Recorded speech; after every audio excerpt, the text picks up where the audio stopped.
Hello everyone, welcome back to the channel. Myself अंकित।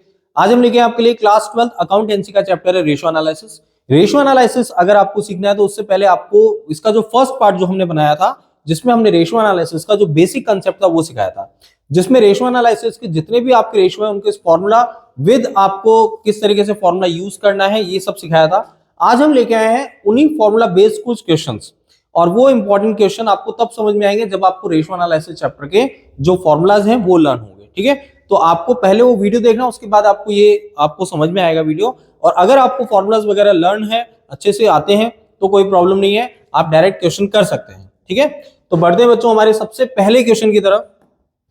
सबसे पहला जो क्वेश्चन है वो है हमारे पास, we have the current ratio 2.5 and the working capital we have 60,000 and we have to calculate the current assets and current liability. We have the current ratio that is 2.5:1 and working capital we have 60,000. By this we have to find out the current assets and current liability. ये आपको find out करना है। अब इसके लिए हम क्या करें सर? फर्स्ट ऑफ ऑल आपको ध्यान रखना है बच्चों कि करंट रेशियो जो है वो आपको 2.5:1 वो तो गिवन है, वो तो फाइंड आउट ही नहीं करना है। ठीक है, दूसरा वर्किंग कैपिटल आपको फॉर्मूला पता होना चाहिए। वर्किंग कैपिटल का एक सिंपल सा फॉर्मूला होता है, this is the difference of current assets and current liability. तो वर्किंग कैपिटल आपसे कोई पूछेगा तो आप बोल सकते हैं कि excess of current assets over the current liability is called working capital. अब सबसे पहले हम इसमें करंट रेशियो का ही फॉर्मूला यूज कर रहे हैं। करंट रेशियो का फॉर्मूला CA/CL। तो करंट रेशियो है आपका 2.5:1 एंड CA और CL दोनों की ही वैल्यू हमारे पास नहीं है। अब नेक्स्ट हम क्रॉस मल्टीप्लाई करेंगे and we will get the value of current assets in term of current liability. By cross multiplication we got the value of current assets that is 2.5 CL। It means हमारे पास current assets की value आ गई, लेकिन current liability के term में आएंगे। ठीक है, आपके पास कांस्टेंट वैल्यू नहीं आई है। इसके बाद आपको क्या करना है बच्चों? वर्किंग कैपिटल का फॉर्मूला यूज करना है। वर्किंग कैपिटल का जो फॉर्मूला होता है वो है CA-CL। Working capital we have 60,000। Current assets आपके पास है बच्चों, current assets we have 2.5 CL and current liability रहेगा। आपको करंट एसेट्स का चेंज करना है। करंट एसेट्स का आपने जो वैल्यू फाइंड करी that is 2.5 CL in term of current liability, वो आपको रिप्लेस करना है।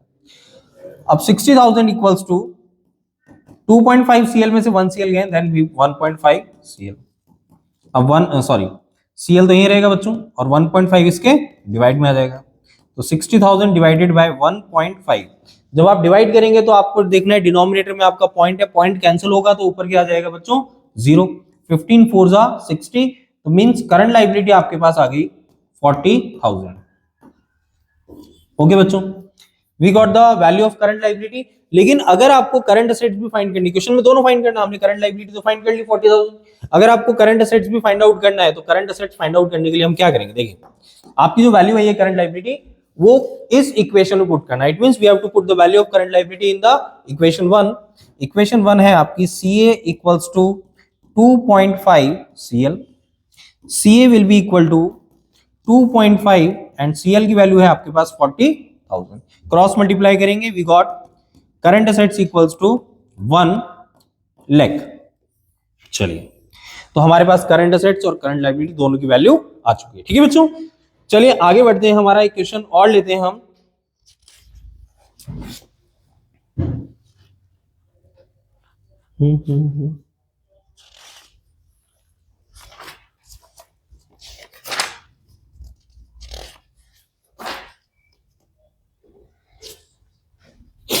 देखिए बच्चों, चलिए आगे नेक्स्ट क्वेश्चन लेते हैं। नेक्स्ट क्वेश्चन हमारे पास है, we have the current liability, we have stock या inventory that is 80,000। Second, we have working capital 24,000, 2,40,000 sorry, and current assets we have 4 lakh। And after that we have to find out the liquid ratio या फिर quick ratio. अब आपको ये find out करना है। ठीक है, क्वेश्चन में एक चीज और अपन ले लेते हैं। क्वेश्चन में we have to find out current ratio also. अब सबसे पहले तो करंट रेशो अगर आपको फाइंड आउट करना है तो करंट रेशो का फॉर्मूला लगाएं। करंट रेशो क्या होता है बच्चों? Current ratio equals to CA upon CL। ठीक है, अब करंट रेशो आपको फाइंड आउट करना है, लेकिन हमारे पास CA नहीं है। Yes, we have CA, that is 4 lakh. तो करंट एसेट्स की प्लेस पे आ जाएगा 4 लाख, एंड करंट लायबिलिटी तो आपके पास नहीं है। अब करंट लायबिलिटी के लिए हम क्या करें? सर हमारे पास एक फॉर्मूला है, वर्किंग कैपिटल से हम CA और CL दोनों का जो डिफरेंस होता है दैट इज वर्किंग कैपिटल। तो यहां पर हम क्या कर रहे हैं? Working capital equals to CA minus CL। ठीक है, वर्किंग कैपिटल आपके पास कितना है? यहां कर देता हूं, देखिए बच्चों, working capital equals to CA minus CL। Working capital आपके पास है 2,40,000 and CA we have 4 lakh and CL we have to find. Minus CL का ट्रांसपोजिशन करेंगे, we got plus CL। 4 lakh minus 2,40,000 का ट्रांसपोजिशन कर देंगे, माइनस हो जाएगा। 4 लाख माइनस 2,40,000 कितना आया बच्चों? 1,60,000। We got current liability 1,60,000। अब यहां पर आपको 1,60,000 पुट करना है। ठीक है, अब यहां पे अगर आप इसको सॉल्व करेंगे, 40 से 40 कैंसिल हो गया, 40 अपॉन 16 5/2, इसका मतलब 2.5:1। ये क्या आ गया बच्चों? सर ये आ गया हमारा करंट रेशो। तो करंट रेशो अगर आपको इसमें फाइंड करना है तो आपके पास ऑलरेडी करंट एसेट्स तो था ही, आपने एक्स्ट्रा क्या फाइंड करा? सर हमने करंट लायबिलिटी फाइंड करा with the formula of working capital. तो वर्किंग कैपिटल का जो आपने फॉर्मूला लगाया यहाँ पे CA minus CL। Working capital आपके पास 2,40,000, करंट एसेट्स आपके पास 4 lakh and current liability we have to find. Minus current liability का ट्रांसपोजिशन होगा प्लस 2,40,000 का ट्रांसपोजिशन होगा। 4 लाख माइनस 2,40,000 वी गॉट 1,60,000। अब फर्स्ट आपने करंट रेशियो फाइंड करना था, तो CA upon CL। CA we have 4 lakh and current liability we have 1,60,000। दोनों का आपने डिवाइड कर दिया, वी गॉट 2.5:1। अब सेकंड आपको क्या फाइंड करना था? लिक्विड रेशो या क्विक रेशो। अब दूसरी चीज हमें पता होनी चाहिए, देखिए लिक्विड रेशो का फॉर्मूला होता है liquid assets upon current liability, या लिक्विड असेट्स या क्विक असेट्स भी बोल सकते हैं। अब लिक्विड असेट्स आपके पास क्या है? सर लिक्विड असेट्स हमारे पास क्वेश्चन में नहीं है, लेकिन हम फाइंड आउट कर सकते हैं। आपको याद है कि हमने करंट असेट्स में से 3 चीजों को लेस करना है, स्टॉक, प्रीपेड और टीडीएस। अगर मैं करंट असेट्स में से स्टॉक, प्रीपेड और टीडीएस को माइनस कर देता हूं, will get the liquid asset. तो मेरे पास करंट एसेट्स कितनी है बच्चों? करंट एसेट्स मेरे पास 4 लाख। इसमें से मैं क्या क्या लेस कर सकता हूं? सर स्टॉक लेस करते हैं, प्रीपेड लेस कर सकते हैं और टीडीएस लेस कर सकते हैं। अब इनमें से हमारे पास क्वेश्चन में क्या है वो देखिए। क्वेश्चन में हमारे पास इसमें से क्या है? स्टॉक। स्टॉक कितने का है? 40,000। तो आप इसमें से 40,000 लेस कर दीजिए। तो अगर मैं इसमें से 40,000 लेस कर दूंगा तो मेरे पास आएगा 3,60,000। तो लिक्विड एसेट्स मेरे पास आ गया 3,60,000। समझ में आया बच्चों? इसके बाद करंट लायबिलिटी भी है 1,60,000। अब आपको यहाँ पे वही 40 से 40 कैंसिल कर दीजिए आप, बाकी रिमेनिंग हो गया 9/4। 9/4 का मतलब क्या हो गया? 2.25:1। ये आपके पास आ गया लिक्विड रेशो। ओके बच्चों, बढ़ते हैं हमारे नेक्स्ट इंपॉर्टेंट क्वेश्चन की तरफ।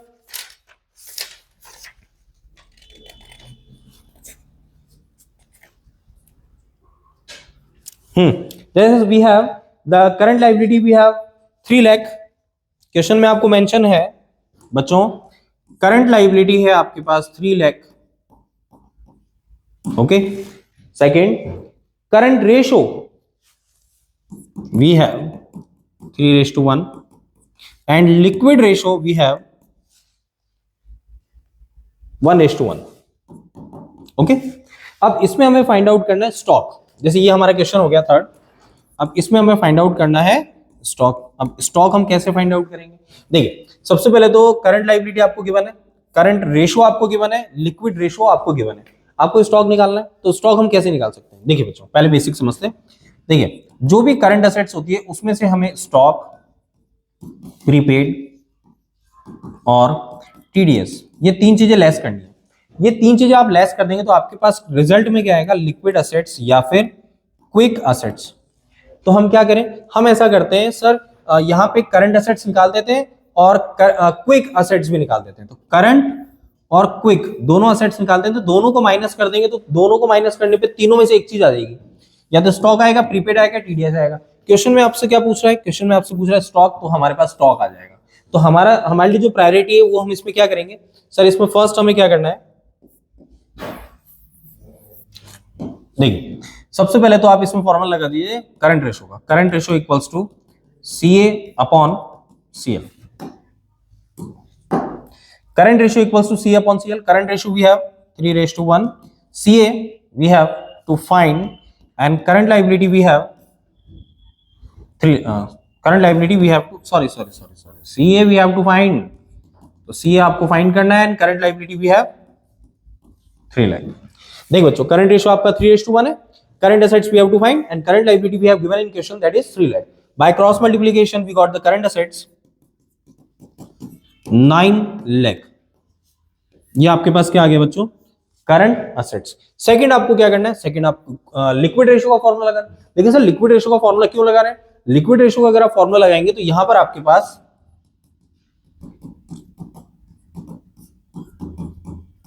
लिक्विड एसेट्स आ जाएंगे। अब लिक्विड रेशियो का जो फॉर्मूला है वो क्या है, लिक्विड रेशियो का आपका जो आंसर है वो है 1:1। Liquid assets we have to find and current liability we have 3 lakh. So by cross multiplication आपके पास क्या आ जाएगा आंसर में, liquid assets that is 3 lakh. ठीक है। अब मैंने आपको स्टार्टिंग में बेसिक बताया था कि करंट एसेट्स में से आपको 3 चीजें लेस करनी है, स्टॉक, प्रीपेड और टीडीएस। आपके पास क्या आ जाएगा, क्विक। तो दूसरा हमारे पास ये भी पॉइंट ऑफ व्यू हो सकता है कि करंट एसेट्स और क्विक एसेट्स दोनों को माइनस कर दीजिए, आपका स्टॉक आ जाएगा, प्रीपेड आ जाएगा या टीडीएस आ जाएगा। अब करंट एसेट्स और लिक्विड एसेट्स दोनों मेरे पास है, मुझे क्या फाइंड करना है, स्टॉक या प्रीपेड। तो current assets minus quick assets, तो बेटा 9 लाख माइनस 3 लाख, तो आपका स्टॉक आ जाएगा बच्चों 6 लाख। ओके, तो बढ़ते हैं हमारे नेक्स्ट क्वेश्चन की तरफ। नेक्स्ट जो हमारा है question,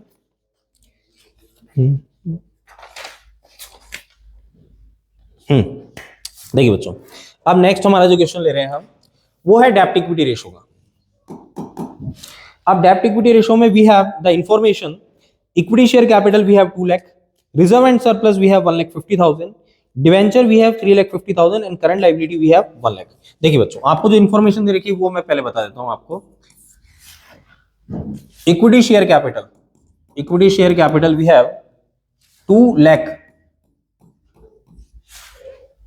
reserve and surplus we have 1,50,000। Next है 10% डिवेंचर, वो है आपके पास 3,50,000 and current liability we have 1 lakh. अब इसमें क्वेश्चन में आपको बोल रहा है फाइंड आउट द डेब्ट इक्विटी रेशो। अब डेब्ट इक्विटी रेशो आपको फाइंड आउट करना है तो आपको उसका फॉर्मूला भी पता होना चाहिए। देखिए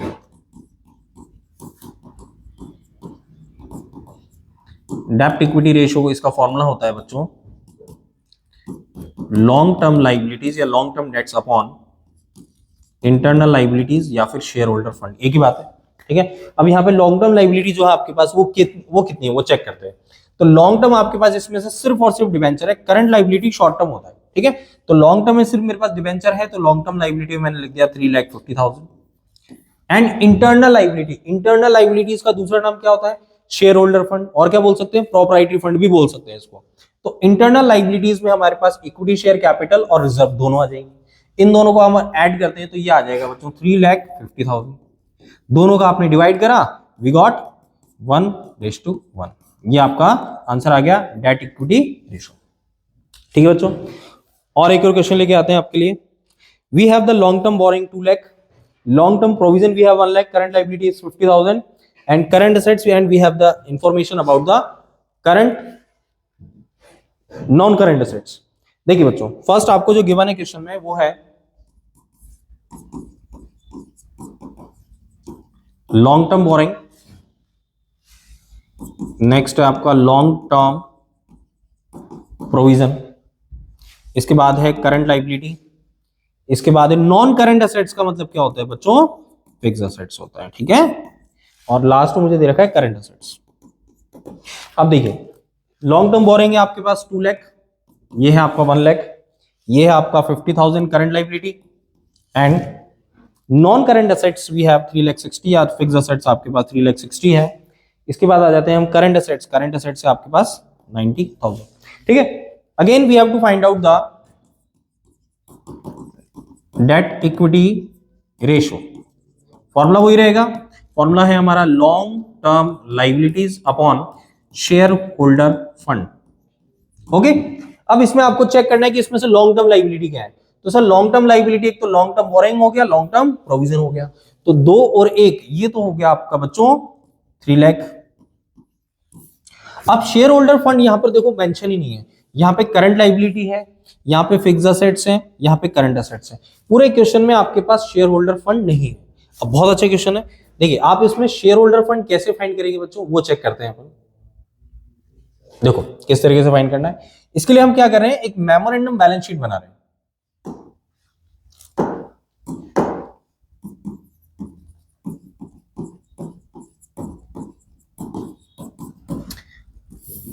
देखिए आपको बैलेंस शीट में जो जो आइटम पता है, जो कहां आता है वो आप रख दीजिए। Long term borrowing, long term provision, ये आपका आ गया 2 लाख, ये आपका आ गया 1 लाख।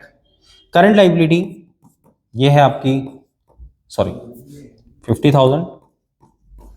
फिक्स एसेट्स ये है 3,60,000 और करंट एसेट्स वी हैव 90,000। चलिए, अब आपको पता है बैलेंस शीट में असेट्स और लाइबिलिटी दोनों इक्वल होती है, तो सर अगर हम इसका असेट्स का टोटल करते हैं तो ये आएगा मेरा 4,50,000। तो यहां पे कितना आना चाहिए 4,50,000।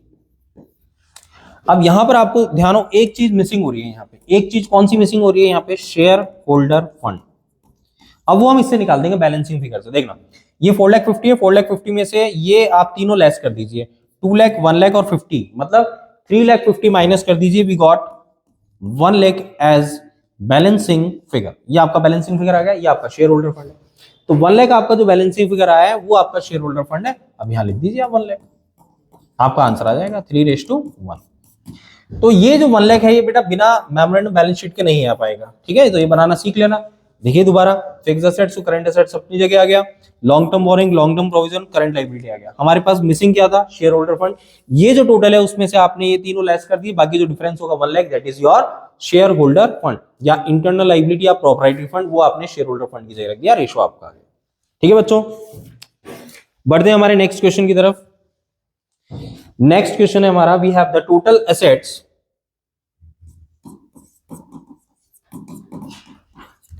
total assets we have 7,50,000. Total debts we have 8 lakh and creditors we have 75,000 and BP we have 30,000. Bank overdraft we have 37,500 और आउटस्टैंडिंग एक्सपेंसेस वी हैव 17,500। ये इंफॉर्मेशन आपको गिवन है बच्चों, और इस इंफॉर्मेशन के बिहाफ पे you have to find out the debt equity ratio. इसका फॉर्मूला क्या होगा, long term liabilities upon shareholder fund. अब इसमें आपको लॉन्ग टर्म ढूंढना है। अब इसमें लॉन्ग टर्म में अपन क्या करेंगे, सर हमारे पास जो भी टोटल डेट्स हैं, ये हमारे क्रेडिटर हो गया, बीपी हो गया, बैंक ओवरड्राफ्ट हो गया, आउटस्टैंडिंग हो गया, ये सारे जो जितनी भी चीजें हैं यहाँ पर, ये इससे आपको एक मेमोरेंडम बैलेंस शीट प्रिपेयर करनी है। अब मेमोरेंडम बैलेंस शीट अगर आप प्रिपेयर करते हैं, अब इसमें हमें फाइंड आउट करना है डेब्ट इक्विटी रेशियो, सॉरी, इसमें हमें फाइंड करना है total assets to debt, sorry इसमें हमें फाइंड करना है total assets to debt ratio. इसका फॉर्मूला क्या होगा, total assets upon long term liability. अब total assets upon long term, total assets आपको ऑलरेडी गिवन है, कितना है बच्चों, तो यहां पर आ गया अपना 7,50,000। Long term borrowing, long term boring में देखो टोटल डेट्स का मतलब क्या होता है, टोटल डेट्स का मतलब होता है long term boring plus current liability, ध्यान रखना। टोटल मैं लिख भी देता हूं, टोटल डेट्स का मतलब होता है long term liability plus current liability, ठीक है, long term liability plus current liability. अब यहां पे टोटल डेट्स आपका कितना है, 8 लाख, ठीक है, टोटल डेट्स, इसका मतलब इसमें ये करंट लायबिलिटी आपको पता होना चाहिए, क्रेडिटर, बीपी, बैंक ओवरड्राफ्ट और आउटस्टैंडिंग, ये सब क्या है, ये सब जो है करंट लायबिलिटी के पार्ट है। तो आपको क्या करना है, 8 लाख में से आपको इन सबको माइनस करना है। देखिए क्रेडिटर, बीपी, बैंक ओवरड्राफ्ट और आउटस्टैंडिंग ये सारे करंट लायबिलिटी होते हैं। तो 8 लाख जो हमारे पास टोटल एसेट्स है, कितना टोटल डेट्स है 8 लाख है, उसमें अगर हमें लॉन्ग टर्म लायबिलिटी फाइंड करनी है तो हमारे पास जो करंट लायबिलिटी है वो आपको इसमें से माइनस करनी है, you will get the long term liability. तो 8 लाख में से आपने 1 2 3 4 इन सबको माइनस किया, वी गॉट 6,40,000, ये आपका 6,40,000 आ गया। रिमेनिंग आपका रेशो आ गया, डिवाइड करेंगे, वी गॉट 1.17:1।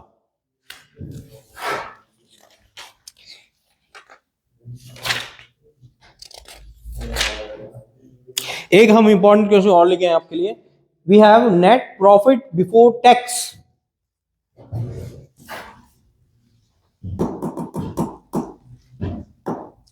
देखिए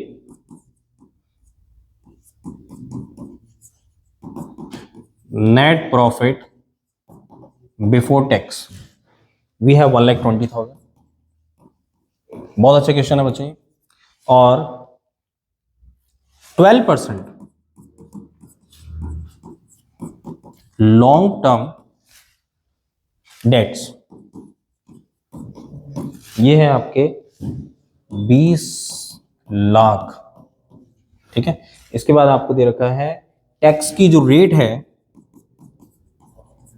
वो है 40%। अब इसमें हमें फाइंड आउट करना है interest coverage ratio.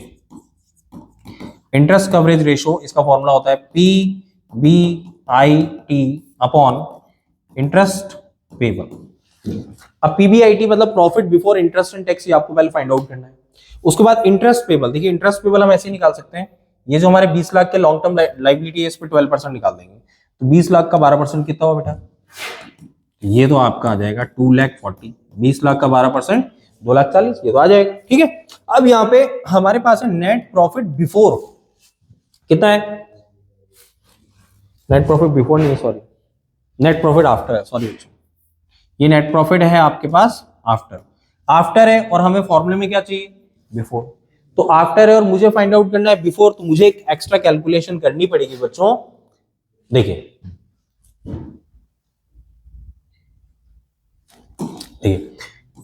Profit, we have profit after interest and tax, ठीक है। आपके पास कितना है 1,20,000, मुझे क्या चाहिए सर, मुझे बिफोर चाहिए।